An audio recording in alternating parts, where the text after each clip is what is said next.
Përshëndetje, ju premtova dhe ja ku e keni recetën e plot të bukës së bërë me tharëm. Do t'ju tregoj gjithë procesin që nga momenti i nxjerrjes së majas nga frigoriferi, si e ruaj atë dhe se si pastaj procedoj me bërjen e bukës.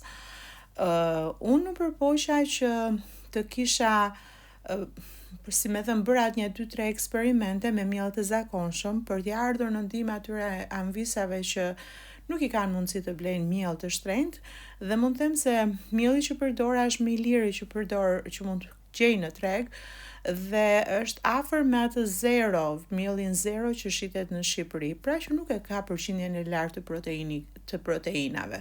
Por që shikoni, rezultati është i shkëlqyer edhe me atë mjell. Po të ndiqni procedurën, besoj do keni sukses. Tani kaq është sa ruaj unë në frigorifer. Pra në këtë vazon e vogël ku ju shikoni majan të ardhur, është ruajtur në frigorifer. Unë tani këtë maja e kaloj në tas, sepse jo të gjithën do ta përdor. Si shikoni, unë kam ruajtur 120 gram maja.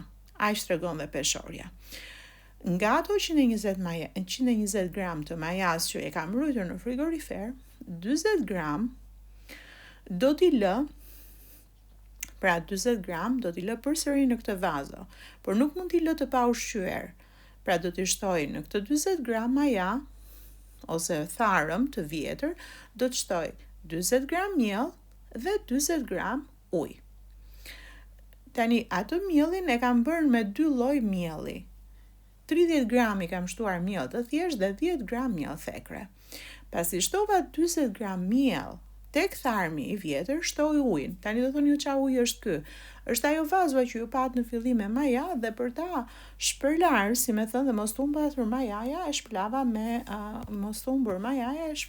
me atë dhe ujin e saj e përdora për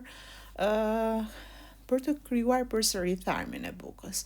Pra kjo është ajo që do të ruaj në frigorifer dhe ka 40 gram të tharmit të vjetër, ka 40 gram mjell dhe 40 gram ujë.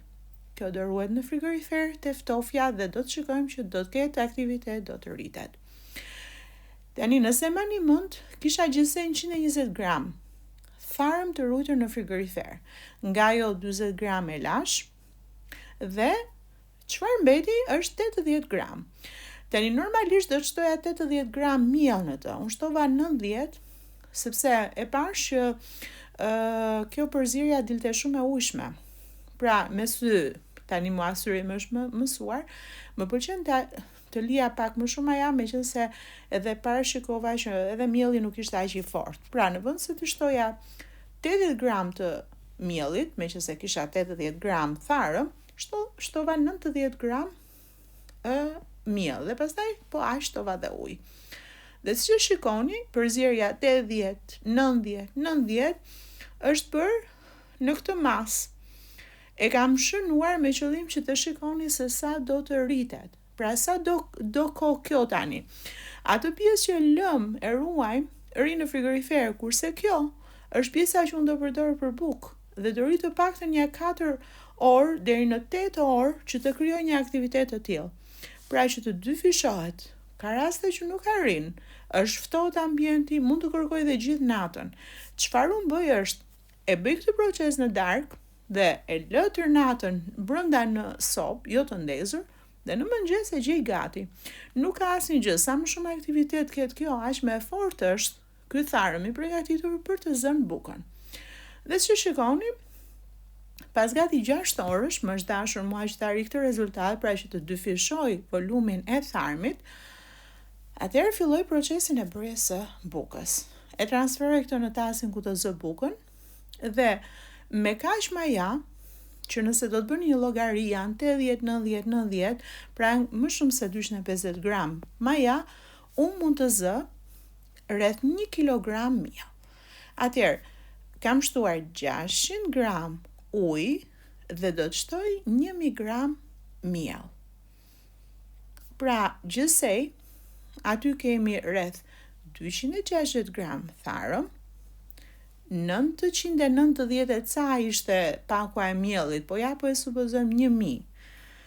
sepse çuditërisht nuk i bë kanë fikse, plus edhe 600 gram të ujit. Pra këto janë eksaktësisht masat. Ose, e thënë shkurt, është 260 gram tharëm, 1 kg miell dhe 600 gram ujë. Kuptoj që do të shtojmë edhe krip, më falni. Pra, në fundit, buka me tharëm është në përbërjen e saj, ka vetëm miell, ujë dhe krip. Do fillojmë ta përzijmë, si e shikoni. Kjo nuk do shumë sqarim. Por sa do ta përzijmë? Unë nuk e punoj brumin herën e parë që e zë. Thjesht e përzij që deri në atë pikë sa të mos të shikoj më miell. Nëse në sipërfaqe nuk ka miell, apo në ansore nuk ka miell tek brumi, atëherë është në rregull. Pasi e kemi përzier deri në këtë pikë, e lëm të pushoj deri gati 30-40 minuta. Ka krijuar një aktivitet të tillë. Me duart me ujë, fillojmë edhe e tërheqim pak miellin, këto quhen stretch and fold në gjuhën e këtyre bakerave të huaj. Pra është tërhiq dhe pastaj palose. Pra këto palosje që i bën miellit kanë qëllim që të formojnë strukturën e miellit, që shikoni tani do filloj të krijoj, dhe të ruaj ato pjesët me bulza ose bubblesat që krijon, ti ruaj brenda miellit. Dhe jasë që shikoni e ka ndryshuar formën. Bëm një palosje, tani po bëjmë palosjen e dytë. Zakonisht unë bëj 2 deri në 3 palosje me një, si me thënë, kohë midis këtyre gati 30-40 minuta. Dhe kjo është era e tretë që unë e kam palosur dhe që shikoni forma e brumit ka marrë formë brumi. Pasi e kam palosur dhe erën e tretë, e kam lënë të vi, por kësa radhe mund të kam lënë rreth 8 orë, sepse nuk isha kohë që të merresha me këtë. Por që shikoni, pas 8 orësh, brumi është plot me bulza, të mëdhaja, që tregon që ka një aktivitet të mirë të tharmit të bukës brenda aty, pra që luan atë rolin e majas, dhe është gati për tu pjekur. Pra është jo vetëm 2 fishuar, po 3 fishuar në volum, dhe tani është mbushur kjo, si me thënë tasi ku unë e kam zënë ena, dhe mund të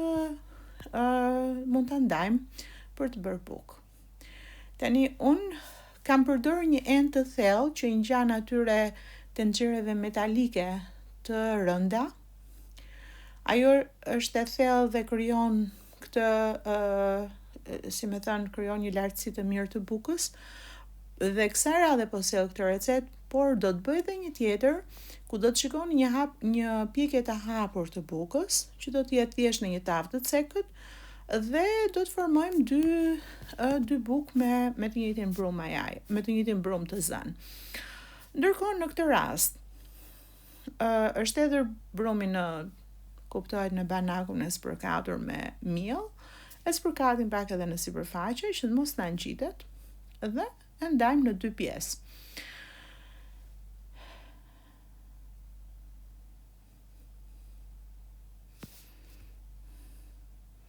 Pasi e ndajmë në 2 pjesë, çdo pjesë i japim një formë.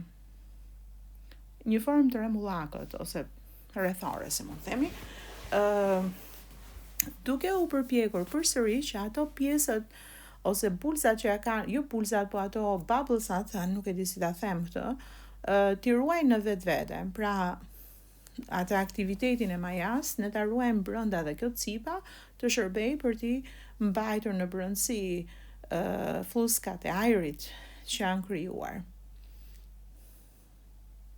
I japim formë 2 pjesëve që do të përdorim dhe pasi kemi dhënë dhe këtë formë, do t'i lëm prap të pushojnë. Tani juve ju duket sikur është shumë punë dhe mund të thoni kështu, por ja vlen. Dhe është më tepër një angazhim që kërkon juve të merrni her pas here, por jo shumë punë, nuk mund të them se është shumë punë. I kam lënë rreth 10 minuta dhe pastaj i kam transferuar në këtë tavën e thellë.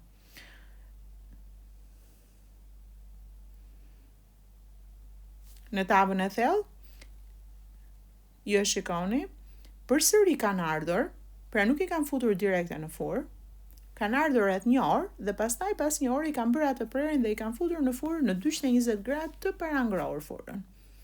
Dhe si shikoni, fura është lart dhe po. Pas 50 minuta shpjekje, ky është rezultati, kështu do të duket, është mjaft e butë dhe elastike, qëndron e tillë për disa ditë, është shumë e shijshme, nuk ja vlen ta përsëris veten them sa e shëndetshme është, dhe për më tepër jam shumë e kënaqur për rezultatin sepse përdor ajo pa qëllim një miell të lirë, nuk e kishte përqindjen e lartë të proteinave, shumë të lartë, deri 11 e kishte përqind, dhe rezultati ka dalë fantastik. Shumë faleminderit për suportin dhe që më ndiqni, dhe mirëpres çdo koment tuajnë ose pyetje që mund të keni, dhe miru takofshim, miru shikofshim në videot e ardhshme. Faleminderit.